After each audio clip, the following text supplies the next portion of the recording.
Assalamualaikum warahmatullahi wabarakatuh.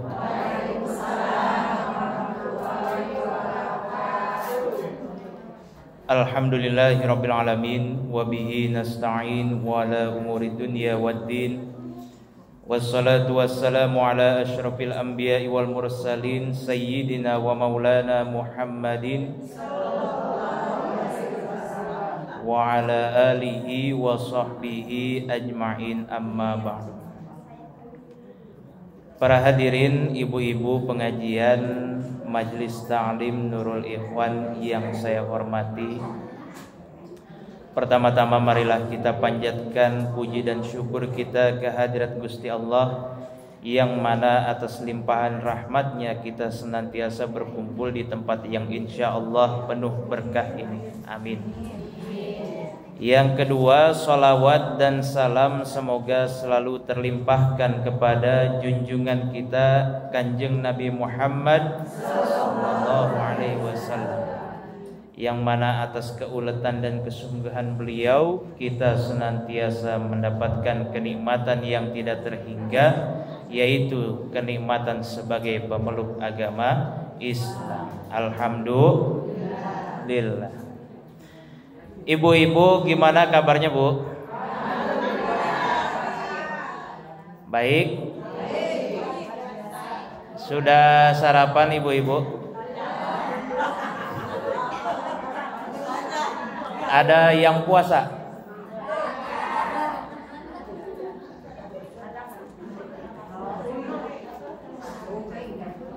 Jadi perlu diketahui, ibu-ibu, Indonesia itu termasuk salah satu negara yang penduduknya itu ramah.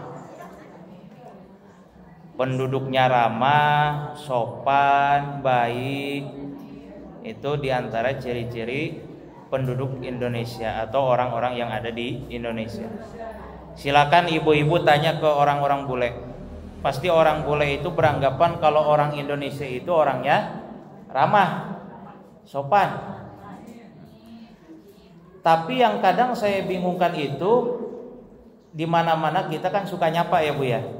Kadang kita sama tetangga suka nyapa, sama teman suka nyapa. Basa-basinya yang pertama itu biasanya, gimana, apa kabarnya? Pasti kalau ditanya kayak gitu jawabnya Alhamdulillah. Kalau anak TK kan ditanya, gimana kabar anak-anak? Alhamdulillah, luar biasa, Allahu Akbar. Itu biasanya anak-anak TK. Udah saya emang ngalamin TK, Bu. Tukang kerupuk. Jadi disadari atau tidak, biasanya ketika ada orang yang menanyakan gimana kabar, kita jawabnya Alhamdulillah, baik. Dari ucapan tersebut, kenapa kita itu suka mengatakan seperti itu? Bahkan kalau ibu-ibu mungkin ketika zaman-zaman sekolah atau ada anak-anak ibu yang sedang sekolah, ikut eskul bahasa Inggris atau eskul bahasa Arab. Kalau eskul bahasa Inggris, misal percakapan bahasa Inggris ditanya, how are you today? I'm fine, thank you. Kalau bahasa Arabnya, kaifa halukum? Alhamdulillah, ana bi khair. Kalau bahasa Perancis, gini-gini juga saya bisa bahasa Perancis, Bu. Bahasa Perancis itu agak ribet, soalnya ada eng-engnya. Contoh, kalau bahasa Perancis, nanya, kita ketemu orang Perancis, kita nanya ke orang Perancis, nanya apa kabar, bahasa Perancisnya comment allez-vous? Kita ngejawabnya ça va très bien. Jadi kalau orang Prancis itu ngomong suka ada serak-serak dikit. Itu pengen di sekolah, pengen dimanapun, kita selalu diajarkan kalau ditanya gimana kabarnya, jawabnya baik. Kenapa selalu seperti itu? Jadi salah satu tujuan kenapa kok kita suka ditanya seperti itu, jawabnya baik, karena tujuannya adalah untuk supaya orang lain tidak cemas, supaya kita tidak merepotkan orang lain. Ada salah satu cerita ketika Kanjeng Rasul itu di penghujung kehidupannya, ketika Kanjeng Rasul itu ingin dicabut nyawanya, Rasul itu kan sempat sakit. Lalu Sayyidina Ali datang menjenguk Kanjeng Rasul. Itu kondisi Kanjeng Rasul sangat memprihatinkan. Sayyidina Ali berinisiatif, ini gimana caranya biar para sahabat yang lain tidak cemas terhadap keadaan beliau. Akhirnya ketika Sayyidina Ali keluar dari rumah Kanjeng Nabi, para sahabat langsung menggerubungi Sayyidina Ali. Ditanya, gimana kabar Kanjeng Rasul? Gimana keadaan Kanjeng Rasul? Gimana kondisinya? Kata Sayyidina Ali ngejawabnya, alhamdulillah Kanjeng Rasul sebentar lagi akan sembuh. Lalu ada salah satu sahabat yang meragukan jawaban tersebut. Sahabat ini ngomong, coba saya ingin langsung melihat kondisi Rasul. Saya ini dari Bani Quraisy, saya ini dokter, saya bisa tahu penyakit lewat hanya sekedar melihatnya saja. Saya ingin melihat kondisi Kanjeng Rasul. Tapi kata Sayyidina Ali, udah gak usah, Kanjeng Rasul itu sebentar lagi juga akan sembuh. Tujuannya apa? Mengapa Sayyidina Ali di situ mengatakan seperti itu? Di antaranya yaitu supaya para sahabat yang lain tidak cemas, supaya orang lain tidak sedih. Malah karena ini sudah seperti menjadi budaya. Kadang kita juga kalau lagi sakit, lalu datang ada teman, ada tamu nanya gimana kabarnya, padahal kita lagi sakit, ngejawabnya alhamdulillah baik. Segitu mas sudah baik. Malah waktu saya pulang dari Turki itu kan disuruh nginep di Wisma. Di Wisma itu kita nginep 5 hari. Ini karena memang prosedur aturan dari pemerintah. Jadi satu lantai itu ternyata isinya TKI semua. Bahkan kiai saya itu yang ikut ke luar negeri, di lantai 15-nya itu kalau keluar kamar harus tutup mata. Karena satu lantai itu isinya TKW semua. Jadi kan TKW biasanya pakai bajunya agak Ini saya yakin kalau para TKI atau TKW ini pulang, ketika pulang pasti ditanya gimana kabarnya, pasti jawabnya baik. Padahal segitu perjalanan jauh dari luar negeri, belum lagi disuruh nginep, apalagi kalau memang ada positif COVID-nya. Tapi tetap semuanya dijawab alhamdulillah baik. Dari sini bisa diambil kesimpulan, Bu, bahwasanya ibadah yang paling utama itu ada 2 macam. Yang pertama ibadah yang kaitannya dengan kepada Gusti Allah. Yang kedua ibadah yang kaitannya kepada sesama makhluk. Kalau ibadah yang kaitannya atau hubungannya kepada Gusti Allah, contohnya sholat, ya, zakat mah sesama manusia. Puasa itu kan ibadah yang langsung kepada Gusti Allah. Atau kalau mungkin ibu-ibu di sini suka sholat duha atau sholat tahajud, nah itu berarti termasuk ibadah yang hubungannya langsung kepada Gusti Allah. Ada lagi ibadah yang memang hubungannya terhadap sesama makhluk. Contohnya seperti sedekah, infak, wakaf, seperti itu.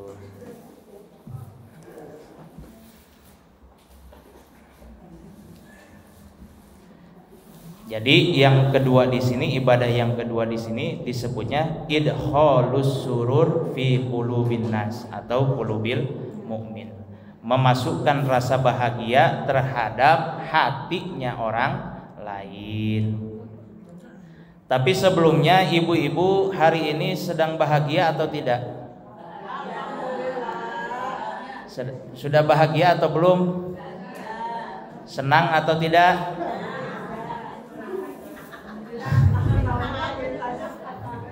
Jadi kalau dalam pandangan ilmu tentang kebatinan, kondisi hati itu ada yang condong ke arah positif, ada yang condong ke arah negatif. Contohnya yang kalau condong ke arah negatif, sedih, marah, dan lain sebagainya. Kalau kondisi hati yang condong ke arah positif, seperti contohnya bahagia, senang, gembira, ceria, itu termasuk kondisi hati yang condongnya ke arah positif. Tapi kalau dalam pandangan saya, Bu, ada perbedaan antara senang, bahagia, sama gembira. Jadi 3 sifat di sini walaupun memang terlihat sama, tapi kalau menurut saya ini ada perbedaan. Ada senang, ada bahagia, ada gembira. Ketiganya terlihat seperti sama, tapi nyatanya ada perbedaan.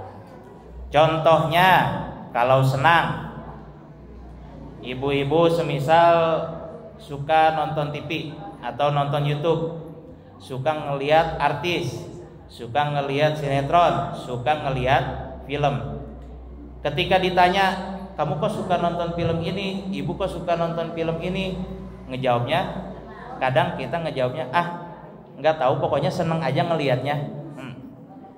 Ada lagi ketika ibu melihat seseorang, kagum, orangnya tersebut berwibawa atau saking tampannya seperti artis India. Lalu ketika ditanya, kok ibu suka ngeliatin itu, ngejawabnya, seneng aja ngelihatnya. Jadi senang itu asalnya dari dalam hati. Artinya kesenangan itu berasal dari dalam. Kesenangan itu berasal dari dalam. Hal ini tentunya berbeda dengan bahagia. Kalau bahagia contohnya, biasanya kan kalau ada pengantin baru, laki-laki dan perempuan menikah, kemudian bulan madu kemana? Kalau ibu-ibu mah pernah ngalamin bulan madu, saya mah belum, Bu.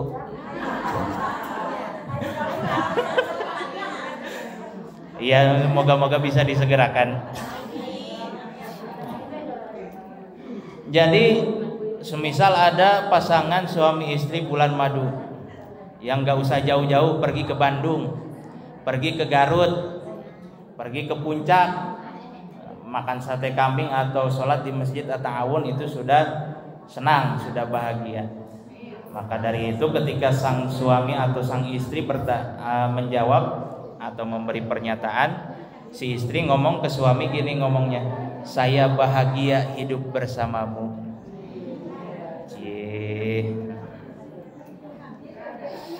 Artinya kalau bahagia itu asalnya dari luar. Kalau senang itu dari dalam, kalau bahagia itu dari luar.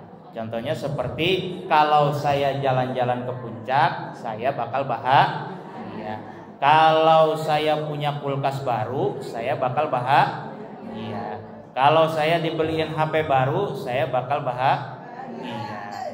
Jadi bahagia itu asalnya dari luar. Tapi ada lagi yang terakhir, apa, Bu? Yang terakhir yaitu gembira. Kalau gembira itu senang bisa, bahagia bisa, tapi kata gembira itu biasanya identik dengan kebersamaan. Kesenangan, kebahagiaan bisa dicari sendiri, tapi kegembiraan harus bersama-sama. Contohnya seperti ibu-ibu sedang kumpul di majelis taklim. Ini konteksnya bukan senang lagi, bukan bahagia lagi, tapi semuanya bergembira. Ibu-ibu kumpul dengan keluarga, ibu-ibu kumpul dengan teman-teman atau dengan sahabat-sahabat, dengan sanak saudara. Itu bukan senang lagi, bukan bahagia lagi, tapi itu bergembira. Karena kata gembira di situ identiknya dengan kata bersama-sama. Kalau ibu-ibu mungkin pernah ngedengar di salah satu lagu wajib nasional, ada salah satu lagu Indonesia judulnya, kalau di awalnya itu sorak-sorak bergembira, bergembira semua. Iya.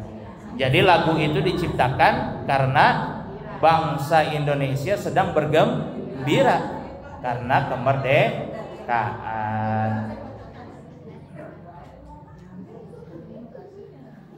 Karena dari tadi membahas senang, bahagia dan gembira, saya ini jadi sedikit teringat dengan salah satu sholawat. Mungkin sholawatnya di sini sudah maklum karena memang beberapa tahun belakangan ini sempat viral. Sholawatnya gimana? Sa'duna fid dunya fawzuna fil ukhra bi Khadijatal Kubra wa Fatimataz Zahra bi Khadijatal Kubra wa Fatimataz Zahra. Bahagia di dunia, senang di akhirat. Khadijah istri tercinta, Fatimah anak yang mulia. Khadijah istri tercinta, Fatimah anak yang mulia. Bagus nggak Bu suaranya Bu? Gini-gini juga saya bisa nyanyi lah. Sebenarnya saya ini cocoknya jadi penyanyi, cuman banting setir aja jadi kiai. Iya, belum jadi kiai ya, jadi semi kiai lah. Jadi dari sholawat itu menjelaskan tentang kebahagiaan di dunia dan juga rasa senang di akhirat. Bisa diambil kesimpulan atau bisa diambil pelajaran, kalau ibu-ibu pengen bahagia di dunia, pengen senang di akhirat, tidak ada salahnya untuk mengikuti sikap, karakter, perilaku dari Siti Khadijah. Ikuti karakter, sikap dari Siti Fatimah. Pahami kewajiban-kewajiban ibu sebagai istri, pahami kewajiban-kewajiban atau hak-hak ibu sebagai seorang istri, seorang ibu, seperti itu. Karena biar bagaimanapun terkadang kita suka berpikir, ya enggak Bu? Kok agama Islam kayak gini ya? Seperti contoh kalau semisal suami pengen pergi kemana-mana enggak mesti izin. Tapi kalau istri pengen jalan-jalan kemana-mana harus izin.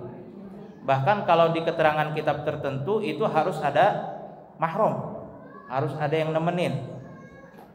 Sebenarnya dari beberapa tujuan itu memang kembalinya untuk diri kita sendiri.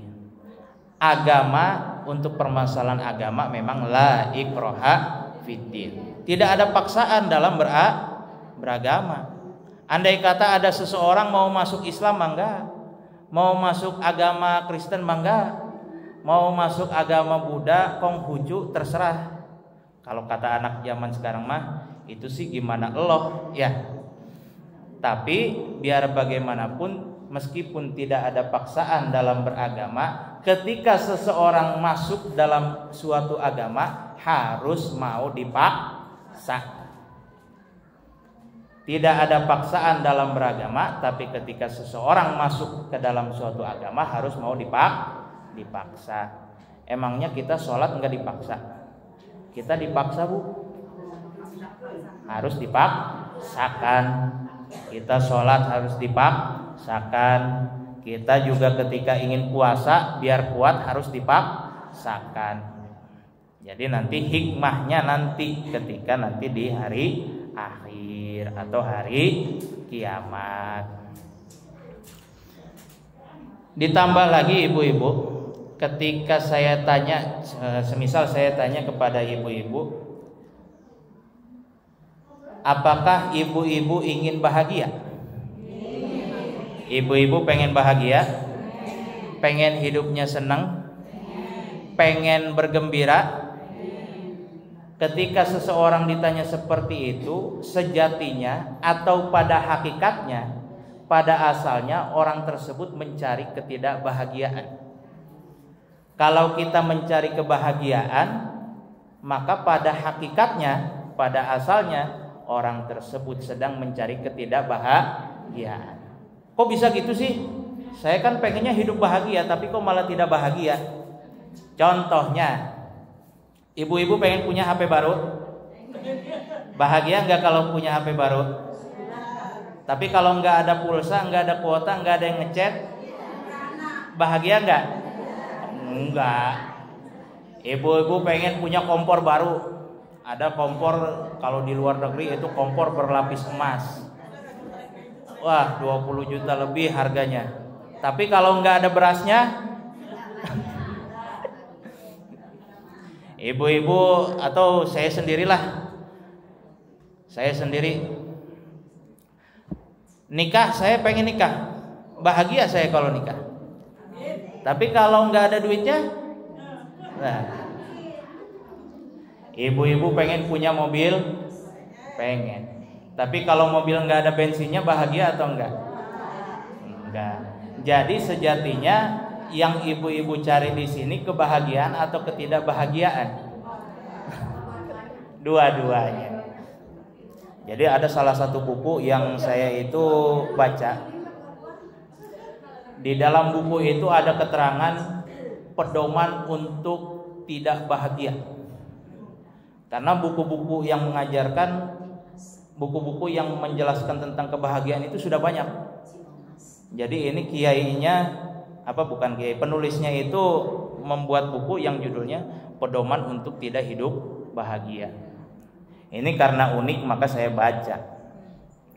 Jadi kalau memang ibu-ibu itu di sini tidak ingin hidup bahagia, maksudnya tidak ingin hidup bahagia di sini untuk mencapai kebahagiaan.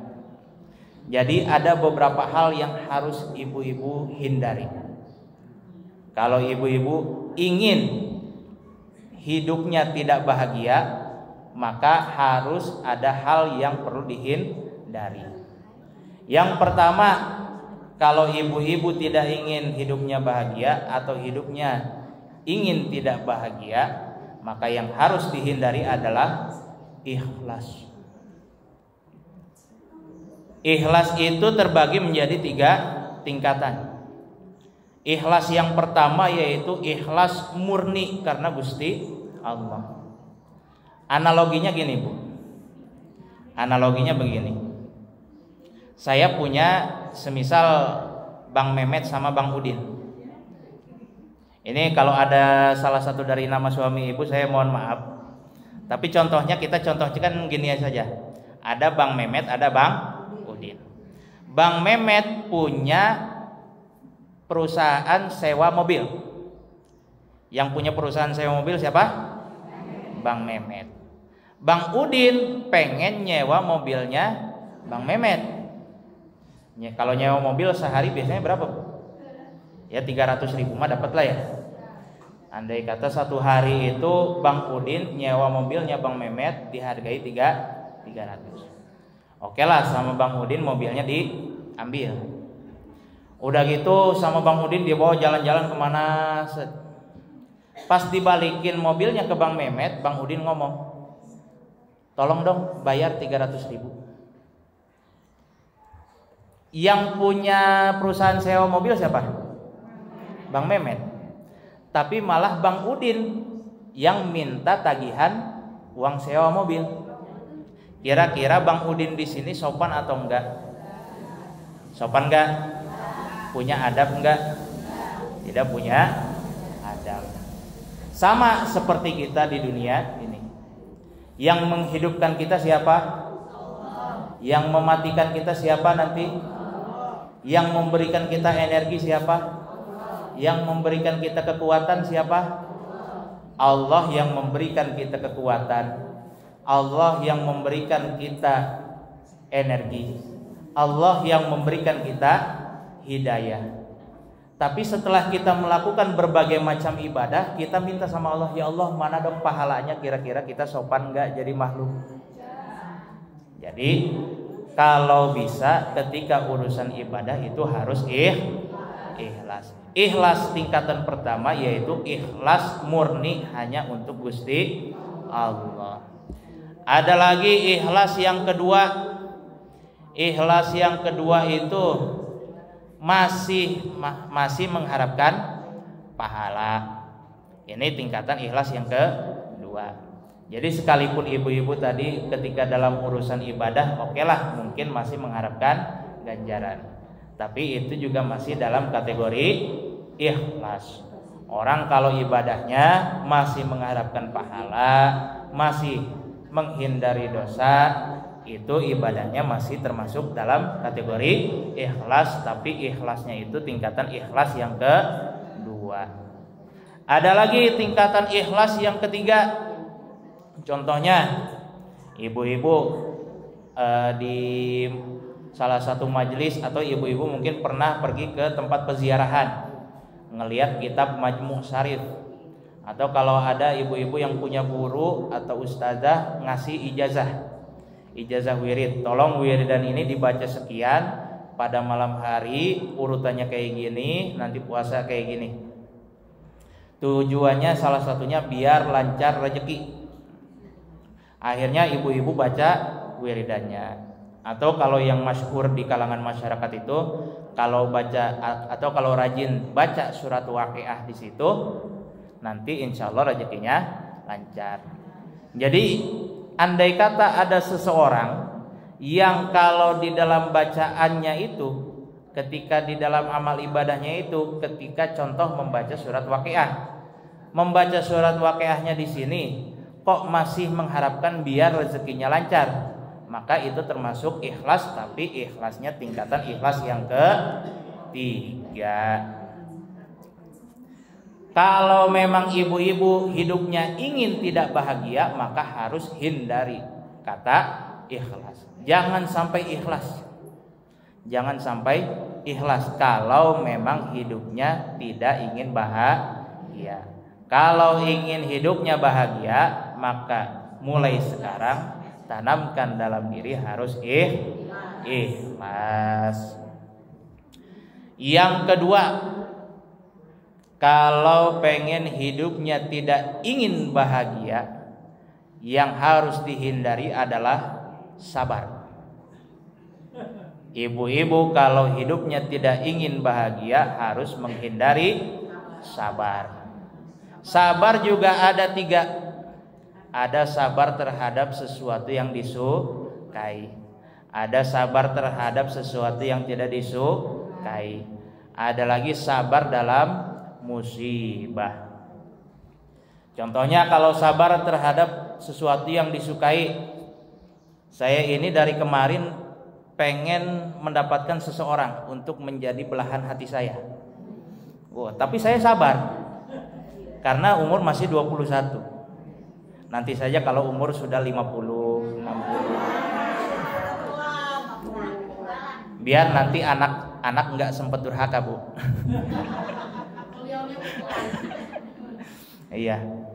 Atau semisal contoh saya itu pengen dari kemarin tuh pengen makan soto Betawi, tapi dari kemarin itu belum ada waktu karena ada berbagai macam kegiatan. Itu saya masih sabar. Ada lagi sabar terhadap sesuatu yang tidak disukai. Contohnya dalam kehidupan bermasyarakat, biasanya ada aja pasti tetangga yang nggak senang, ada aja pasti orang yang nggak senang sama kita. Nah, itu sabar yang kedua, yaitu sabar terhadap sesuatu yang tidak disukai, atau sabar terhadap, ada sabar terhadap kewajiban, ada sabar terhadap sesuatu yang diharamkan. Ada lagi sabar terhadap musibah. Sabar terhadap musibah contohnya seperti saudara-saudara kita yang kemarin di Lumajang. Ini di Lumajang itu Gunung Semeru meletus. Akhirnya banyak teman-teman saya itu waktu kemarin nanya, banyak teman-teman saya, ini gimana, Kediri aman nggak? Oh, Kediri mah kan Jawa Timur. Kalau Lumajang Jawa Tengah. Lumajang Jawa Tengah, Jawa Timur, Bu? Masa, Bu? Oh, berarti saya yang salah, Bu. Tapi setahu saya antara Kediri dengan Semeru itu jauh. Ada Probolinggo ya, dekat Probolinggo, daerah Probolinggo di situ. Kalau kasusnya waktu Kediri itu kan ada Gunung Kelut, Bu. Waktu Gunung Kelut meletus itu nggak ada korban jiwa. Jadi sekalipun meletusnya dahsyat luar biasa sampai mengeluarkan abu vulkanik, itu tidak ada korban jiwa. Yang ada korban jiwanya itu, ada kasus meninggalnya itu ketika bersih-bersih. Jadi karena di atas rumahnya ada abu vulkanik, pengen dibersihin, jatuh dari atas. Atau ada juga yang kesetrum listrik. Jadi meninggalnya bukan karena gunung meletus, tapi karena kecelakaan atau kecerobohan seperti itu. Jadi sabar. Kalau ibu-ibu hidupnya tidak ingin bahagia, jangan sampai ibu-ibu sabar. Ini mas saya menawarkan kepada yang hidupnya tidak ingin bahagia.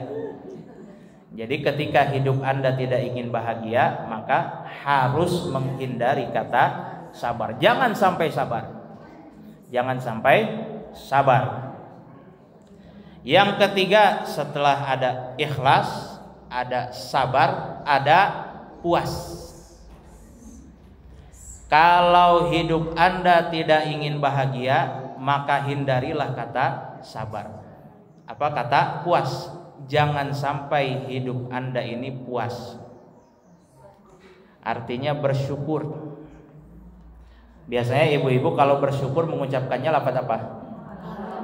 Alhamdulillah. Alhamdulillah artinya apa, Bu? Segala puji bagi Allah. Tapi mulai sekarang alhamdulillah di sini ada salah satu kiai saya mengatakan alhamdulillah di sini kalau diartikan segala puji bagi Allah rasanya kurang relevan. Karena perkembangan zaman. Akhirnya alhamdulillahnya di sini artinya diganti jadi terima kasih ya Allah. Jadi ketika ibu-ibu bersyukur, maka ucapkanlah alhamdulillah. Bersyukurnya kayak gimana? Jadi di dalam suatu tradisi Jawa, tradisi di Jawa itu rasa atau sifat syukur itu selalu ditanamkan, walaupun dalam kondisi terburuk. Contoh semisal, ketika dalam tradisi Jawa itu ada orang naik motor kecelakaan, kaki kanannya ternyata harus diamputasi. Maka dalam tradisi Jawa kata syukur itu harus selalu ada. Alhamdulillah kaki yang satunya lagi masih ada. Atau semisal ada orang lagi main bola, bolanya kena mata, sakit, matanya keluar copot. Maka rasa syukur itu harus selalu ada. Alhamdulillah mata kiri masih ada, masih berfungsi. Atau semisal dalam keadaan terburuk, ada orang motornya hilang. Kalau motor hilang gimana? Harus selalu bersyukur. Semisal ada orang, Bang Mehmet sama Bang Udin. Bang Mehmet punya perusahaan mobil. Ya ada juga lah perusahaan motornya lah. Bang Mehmet punya motor, motornya hilang diambil maling. Tapi pas paginya Bang Mehmet biasa-biasa aja sambil ngerokok, ngopi. Kan biasa gitu ya kalau laki-laki mah. Apalagi kalau punya istri mah. Biasanya seperti melakukan aktivitas biasanya Bang Mehmet itu. Padahal malam harinya motornya itu dicuri, hilang. Tapi paginya Bang Mehmet masih biasa-biasa saja. Sahabatnya ini Bang Udin nanya, Met, kamu kok nggak sedih? Padahal motor kamu hilang. Bang Mehmet ngejawabnya, Alhamdulillah. Andai kata saya naik motornya, pasti saya juga ikut hilang. Untungnya saya nggak naik motor, jadi saya masih ada. Alhamdulillah. Jadi kita ambil kesimpulannya itu kalau memang hidup tidak ingin bahagia, kalau hidup ibu-ibu tidak ingin bahagia, jangan sampai merasa ikhlas, jangan sampai merasa ikhlas, jangan sampai merasa sabar, jangan sampai merasa puas. Kalau ibu-ibu di sini merasa ikhlas, merasa sabar, merasa puas, konsekuensinya bahagia. Kalau ibu-ibu tidak ingin bahagia, maka harus hindari tiga perkara ini. Mungkin hanya segitu yang bisa saya sampaikan. Wallahul muwaffiq ila aqwamit thoriq. Assalamualaikum warahmatullahi wabarakatuh.